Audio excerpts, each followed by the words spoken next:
திராவிட முன்னேற்ற கழகம் வந்து கிறிஸ்தவர்களுக்கும் இஸ்லாமியர்களுக்கும் மட்டும்தான் ஆதரவே தவிர இந்துக்களுக்கு ஆதரவே கிடையாது. ஆனால் அந்த முட்டாள் இந்து ஜனங்கள், நான் ஒவ்வொரு பேட்டியிலும் இந்த இந்துக்களை பார்த்து முட்டாள் நான் சொல்லிட்டு இருக்கிறேன். கொஞ்சமாவது அறிவுபூர்ணமாக சிந்திக்கணும். இந்த தேசம் வந்து இந்து தேசம், இது கிறிஸ்தவ தேசமே இல்லை, இஸ்லாமியர் தேசமும் இல்லை, இது இந்து தேசம்.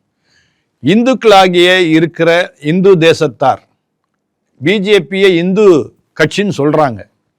திராவிட முன்னேற்ற கழகம் மற்றும் அவருடைய கூட்டணி கட்சிகள்லாம் சொல்றாங்க, காங்கிரஸும் சொல்றாங்க இது வந்து இந்து கட்சி அப்படின்னு சொல்றாங்க. நான் என்ன சொல்றேன், இந்து தேசத்துல வாழ்ற, இந்துன்னு சொல்லி நீ உன்னை சொல்லிக்கிற, உன்னுடைய சர்டிஃபிகேட்ல இந்துன்னு சொல்ற, ஆனா வாக்களிக்கிறது மட்டும் ஏன் அடுத்த மாற்றி அந்த திராவிட முன்னேற்ற கழக கட்சிக்கு நீ ஏன் வாக்கு கொடுக்கிற? அப்போ திராவிட முன்னேற்ற கழகம் முழுமையாக சிறுபான்மையர்கள் என்று சொல்லி, விசேஷமாக சிறுபான்மை சொன்னா எத்தனையோ பேரை சேர்த்துக்கலாம், சீக்கியர்களை சேர்த்துக்கலாம், ஜெயினர்களை சேர்த்துக்கலாம், புத்தர்களை சேர்த்துக்கலாம். ஆனா அவங்களுக்குலாம் ஆதரவா இல்லை. இவங்க முழுக்க முழுக்க வேலை செய்யறது யாருக்குன்னா கிறிஸ்தவர்களுக்கும் அடுத்து இஸ்லாமியர்களுக்கும் தான்.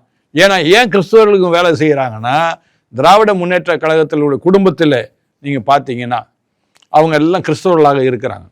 அவங்க திருமணம் பண்ணதெல்லாம் கிறிஸ்தவர்கள், அதனால கிறிஸ்தவர்களுக்கு ஆதரவாக இவங்க இருக்கிறாங்க. ஆனா அந்த முட்டாள், மறுபடியும் சொல்றேன், இந்துக்களுக்கு அறிவு இல்லை.